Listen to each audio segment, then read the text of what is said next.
Ang mundo na kinagagalawan natin ay tila iba na. Ang mga tao ay gising na sa isang realidad na nakakapantindig balahibo. Ang simpleng pagpugay natin sa ating watawat tuwing itataas ito ay tila naging iba na at naging misteryo. Saan ba ang tamang paglagay ng kamay sa dibdib habang inaawit ang pambansang kanta ng Pilipinas? Sa gitna ba o sa gitna ng kaliwang dibdib?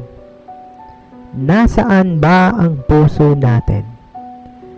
Tara, sabay-sabay natin suriin ang mundo ng Mandela Effect.